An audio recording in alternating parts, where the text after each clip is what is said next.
एक ब्राह्मण था, वह घरों में जाकर पूजा पाठ कर अपना जीवन यापन किया करता था। एक बार उस ब्राह्मण को नगर के राजा के महल में पूजा के लिए बुलावा आया। वह ब्राह्मण राजमहल का बुलावा पाकर खुशी खुशी पूजा करने गया। पूजा संपन्न कराकर जब ब्राह्मण घर आने लगा, तब राजा ने ब्राह्मण से एक सवाल किया, हे ब्राह्मण देव, आप भगवान की पूजा की बात करते हैं, पूजा करते हैं, तो यह बताए कि भगवान कहाँ रहते हैं और भगवान की नजर किस ओर है और भगवान क्या कर सकते हैं।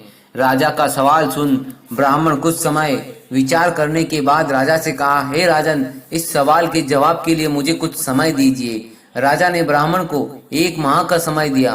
ब्राह्मण प्रतिदिन यही सोच में उलझा रहता था कि इसका जवाब क्या होगा। ऐसा करते करते समय बीतते गया और कुछ ही दिन शेष रह गया। समय बीतने के साथ ब्राह्मण की चिंता भी बढ़ने लगी और जवाब नहीं मिलने के कारण ब्राह्मण उदास रहने लगा। एक दिन एक ब्राह्मण के पुत्र ने कहा, पिताजी, आप इतने उदास क्यों हैं? तब ब्राह्मण ने कहा, बेटा, कुछ दिनों पहले पूजा कराने राजमहल गया हुआ था। पूजा संपन्न कराकर जब मैं वापस आ रहा था, तब राजा ने मुझसे एक सवाल पूछा था। राजा ने कहा था कि भगवान कहाँ रहते हैं, भगवान क्या कर सकते हैं और भगवान की नजर किस ओर है। राजा के सवाल का जवाब मुझे उस समय नहीं सूझा, तो मैंने उनसे कुछ समय मांगा था, जिसके जवाब में राजा ने मुझे 1 माह का समय दिया था और वह 1 माह बीतने वाला है, लेकिन इसका जवाब मेरे पास नहीं है, इसलिए मैं बहुत चिंतित हूँ।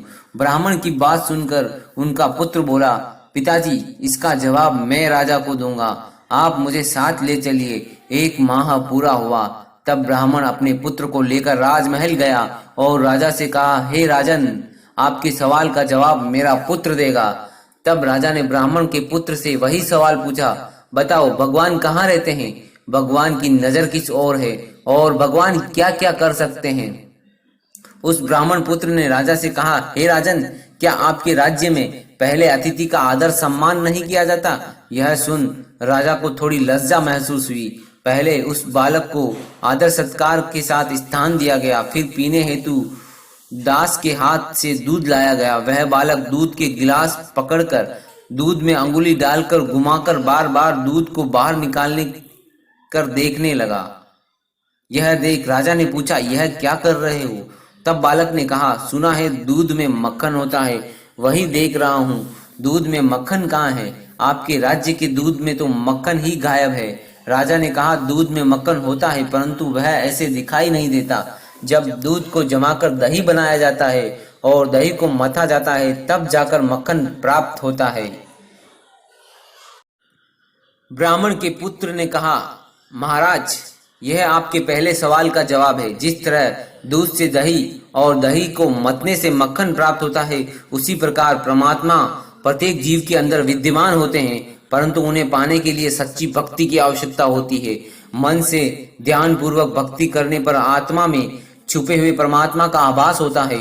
राजा ब्राह्मण के पुत्र के जवाब से खुश हुआ और कहा, अब मेरे दूसरे सवाल का जवाब दो, भगवान किस ओर देखते हैं? उस बालक ने कहा, राजा, इसका जवाब मैं दूंगा, परंतु मुझे इसके लिए एक मोमबत्ती की आवश्यकता है।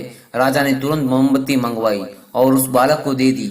उस बालक ने मोमबत्ती को जलाकर कहा, राजा, आप बताइए कि इस मोमबत्ती की रोशनी किस ओर है? राजा ने कहा, इस मोमबत्ती की रोशनी तो चारों दिशा में एक समान है। तब उस बालक ने कहा, हे राजन, यह रहा आपके दूसरे सवाल का जवाब, क्योंकि परमात्मा सर्वद्रष्टा है और उनकी नजर सभी प्राणियों के कर्मों की ओर परस्पर रहती है।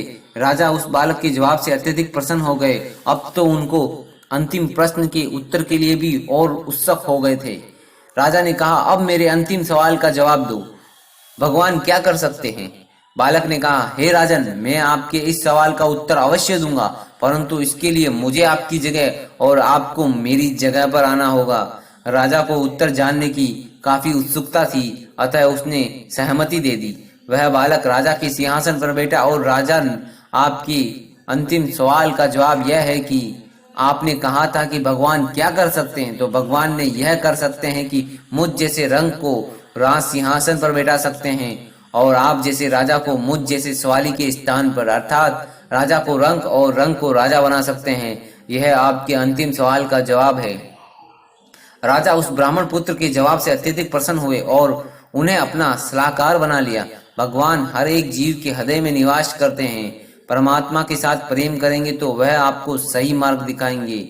इसलिए हर जीव को पूजा पाठ भजन कीर्तन करना चाहिए, जिससे आप अपने अंदर के उस शक्ति से जुड़ सकते हैं जो आपके भीतर ही मौजूद है, लेकिन आप उसे पहचान नहीं पा रहे हैं। धन्यवाद दोस्तों, कहानी आपकी कैसी लगी कमेंट में जरूर बताइए।